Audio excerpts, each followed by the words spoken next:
Next చేయాల్సిన పని ఏమిటి? బండి సంజయ్ గారిని అడగాలి. అయ్యా బండి సంజయ్ గారు, మీ దగ్గరికి అమ్మాయి తల్లి, వాళ్ళ నాన్నగారు, సంగప్ప నలుగురు వచ్చి మీరు కూర్చున్నారా లేదా? మీరు మళ్ళీ ఆ అమ్మాయిని ప్రత్యేకంగా లోపలికి తీసుకుపోయి ఆ అమ్మాయిని బెదిరించిండ్రా లేదా? వాళ్ళ కాల్ డీటెయిల్స్ అవన్నీ తీసుకొని చూడాలి. మరి బండి సంజయ్ గారిని కూడా విచారించినట్టుగా తెలవడం లేదు. అంటే నిజంగా విచారించుంటే తెలుస్తుంది. మరి కేంద్ర మంత్రికి చిన్న చిన్నలకే నోటీసు, ట్యాపింగ్ కేసులో అయితే రన్నింగ్ కామెంటరీ పెట్టిండు కదా 300 రోజులు. మరి దీంట్లో సంజయ్ గారికి కూడా నోటీస్ ఇచ్చుంటే మరి అది తెలవాలి కదా. సంజయ్ గారిని కూడా ఇంతవరకు విచారించలేదు. అందుకొరకే ఆయన బాజాప్తా జూన్ 9వ తారీఖు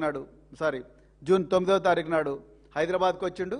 వచ్చి ఆయన అంటున్నాడు, నేను హైదరాబాద్లో పాలు తాగినందుకు నాకు జ్వరం వచ్చింది అంటున్నాడు.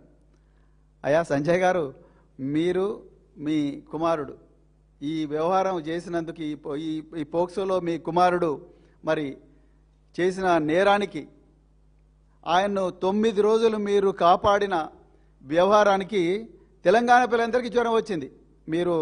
మీకు హైదరాబాద్లో పాలు తాగి జ్వరం వచ్చిందో లేదో మాకు తెలియదు, కానీ ఆ వ్యవహారం మే 8వ తారీఖు నుంచి మే 16 లొంగుబాటు అరెస్టు డ్రామా ఉంది చూసినరా? ఆ లొంగుబాటు అరెస్టు డ్రామా వరకు జరిగిన ఏదైతే హై వోల్టేజ్ డ్రామా ఏదైతే ఉందో దానివల్ల తెలంగాణ ప్రజలందరూ కూడా జ్వరం వచ్చింది.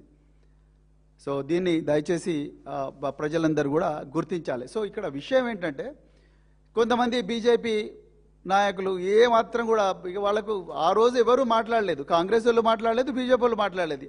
ఇలా ఖమ్మంలో జరిగిన